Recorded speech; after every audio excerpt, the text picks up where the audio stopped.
Okay, so we are in Generalized Linear Models with examples in R, Chapter 4, and we're on question 4.8. So in the previous several questions, we've been looking at the exponential distribution and then, doing things like finding the likelihood and log likelihood and the MLE and all those things. So, if you've seen those videos, then you already understand that. And so now we're going to look at a different distribution, which is the Poisson distribution. Which looks, reasonably similar to what we've been working with, but the Poisson distribution is for discrete data, and I won't really go into that, so hopefully you've been reading along in the book and understand this already. But this is our expression for the Poisson distribution, and so we're going to go through these 5 items right here. So the first thing we want to do is to find the likelihood and log likelihood functions. Okay, so finding the likelihood is just a matter of taking the product of each observation, where each observation is distributed according to the probability distribution that we're given. And so it looks like this, and we can do some rearranging here. So for instance, e to the negative mu, well, because we're doing that n times, right, we can just raise e to the n, and so combined with the negative mu, it becomes e to the negative n mu, okay, and then similarly, the u to the yi, well, this just becomes u to the exponent, where the exponent is the sum to yi, right? And then we just take the product of this guy downstairs. Okay.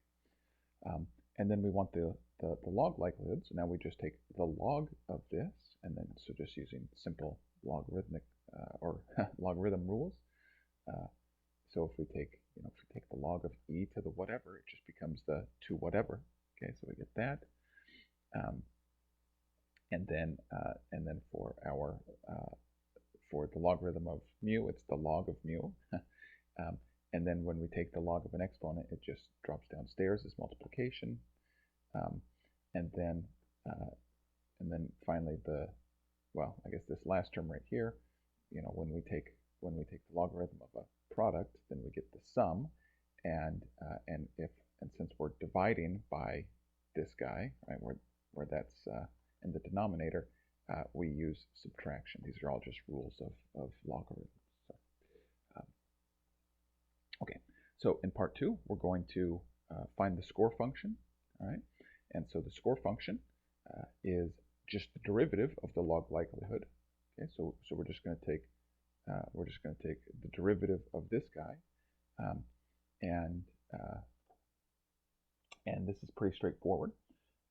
So if we take the derivative of this guy with respect to mu, well, that's just negative n, right? If we take the derivative with respect to this guy, it's going to, so the logarithm of, or I'm sorry, the derivative of a logarithm is always 1 over the contents of that logarithm, right? So we have that times, the second thing right here, and so that would go up here in the numerator, and then you do the reverse for yi, but there's no mu in this term, so the second part of this just becomes 0, and then there's no mu in this term, and so that just drops out. So this becomes our score function. And now we're going to find the maximum likelihood estimator of mu. Okay, and so to do this, we just again take the score function that we just found and set it equal to 0, and then solve for the the parameter of interest here. So we just have this, we set it to 0, and we're going to solve for mu. Okay, and so I'm sure that you can do the algebra to do this, and then we finally get an expression which is the sum of yi over n. Okay, and then we call that estimator mu hat. I'm always a little bit unclear when when you go through this process when mu becomes mu hat. I think maybe it's just in this final step, but hopefully you can follow along there. Part 4, we want the observed and expected information for mu. Okay, so the observed information is just given by this, the negative second derivative of the log likelihood. But remember that the first derivative of the log likelihood is just a score function, and so it might be easier to think of it as the negative first derivative of the score function. Okay? So we have the negative first derivative of the score function, which we found up here. Right? And this first term, there is no mu in there, and so that just becomes 0. Oops.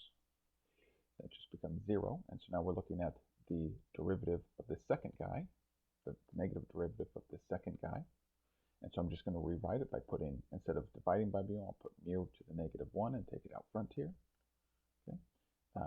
And then, so now this is just the derivative of a product, and so it becomes mu to the,